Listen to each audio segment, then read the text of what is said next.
அனைவருக்கும் வணக்கம். கடவுள் நம் வாழ்க்கையில் நமக்கு வாழ்வதற்காக என்னெல்லாம் கொடுத்துருக்காரோ அதை வச்சு நம்ம வாழ்க்கையில் பயனுள்ளதாக நமக்கு பயன்படக்கூடிய அளவில் நல்ல விதமாக நம்ம அதை பயன்படுத்திக்கணும். நம்ம பார்த்தீங்கன்னா நமக்கு வாழ்க்கையில் கிடைச்சிக்கக்கூடிய எந்த விஷயமா இருந்தாலும் எந்த பொருளாக இருந்தாலும் நமக்கு அதனுடைய அருமை தெரியவில்லை. அருமை தெரியாமல் நம்ம அதை என்ன பண்ணுறோம், வீணடிக்கிறோம், சிதைக்கின்றோம், அதை ஒன்றுக்குமே ரொம்ப டேமேஜ் பண்ணுறோம். எந்த ஒரு விஷயமாக இருக்கட்டும், உறவுகளாக இருக்கட்டும், இல்லை நமக்கு தேவையான ஒரு பொருளாக இருக்கட்டும், எதுவானது ஏன் இந்த உடம்பை கூட எடுத்துக்கொள்ளுங்க.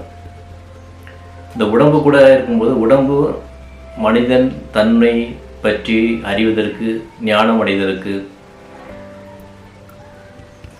தான் உடல் மனம் என்ற எல்லையை தாண்டி புரிவதற்கு இந்த உடலானது மிகவும் பயன்படுகின்றது. ஆனால் நம்ம என்ன பண்ணுறோம், உடல் இருக்கும் பொழுது நாம் அதனுடைய அருமை தெரியாமல் அந்த உடம்பை தேவையில்லாத மது பழக்கத்தின் காரணமாக புகைப்பிடித்தல் போட்டு தவறான பழக்க வழக்கத்தில் என்ன பண்ணுறோம், தேவையில்லாத உணவுகளை உட்கொண்டு நாம் இந்த உடலை கெடுத்து கொள்கின்றோம். இந்த உடம்பு ஒன்ஸ் கெட்டு போனப்போ தான் நம்ம என்ன பண்ணுறோம், உடம்பு வலு இல்லாமல் ரொம்ப கெட்டு போனப்போ தான் நம்ம என்ன பண்ணுறோம், அந்த உடம்பு போயிடுச்சு அப்படின்னு நம்ம வருத்தப்படுறோம். உடம்பு நம்ம ஆரோக்கியமாக இருக்கும்போதே நம்மளால் இந்த மாதிரி இந்த ஆன்மாவை, நம்மை பற்றி நான் யார் என்று புரிந்து கொள்வதற்கு நம்ம எந்த ஒரு முயற்சியும் பண்ணலையே, காலங்கள் உடம்பு எல்லாம் வேஸ்ட்டாக போயிடுச்சு அப்படின்னு வருத்தப்படுறோம். எந்த ஒரு விஷயமா இருந்தாலுமே நமக்கு அது நம்மகிட்ட இருக்கும்போதே நம்ம அதனுடைய அருமையை புரிந்து நாம் நடந்து கொண்டோம் என்றால் நம் வாழ்க்கையிலும் எப்பவுமே வெற்றி பெறலாம். ஒரு தண்ணி இல்லாத போது தான் நமக்கு தண்ணியினுடைய ஒரு அருமை தெரியுது. இப்போ தாகத்தை ஒரு பாலைவனத்தில் கூட விட்டோம்னா அந்த இடத்துல குடிக்க தண்ணி இல்லாத போது தான் அதை என்ன பண்ணுறோம், தண்ணியோட அருமை தெரியுது, ரொம்ப கஷ்டப்படுறது தெரியுது. இயற்கையை எடுத்துக்கோங்க. மரங்கள்லாம் வெட்டி எடுத்துட்டோம். மரங்கள் எல்லாத்தையும் வெட்டி எடுத்து எல்லா இடத்துல ஃப்ளாட்டு போட்டு வீடு கட்டியாச்சு. அப்போது ஒரு இயற்கையினுடைய ஒரு அருமை தெரியல. இப்போ இயற்கை சீற்றங்கள்லாம் வரும்போது தான் தெரியுது, ஆக நம்ம நாம் செய்தது தவறு என்று நம்ம அப்போ தான் புரிய வருது.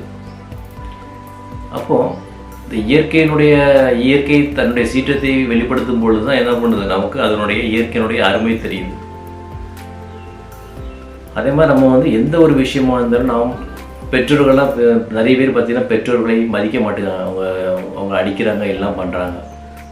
அப்போ பெற்றோர்கள் அதே நேரம் அவங்க மரணத்திற்கு பின்பு தான் என்ன பண்ணுறாங்க, பெற்றோரை ஃபோட்டோ வச்சு வீட்டில் அவங்களுக்கு கரெக்டாக சாமி கும்பிட்டு எல்லாருக்கும் வழிபடுறது எல்லாம் கும்பிடுறாங்க. அப்போ தான் பாசமே வருது.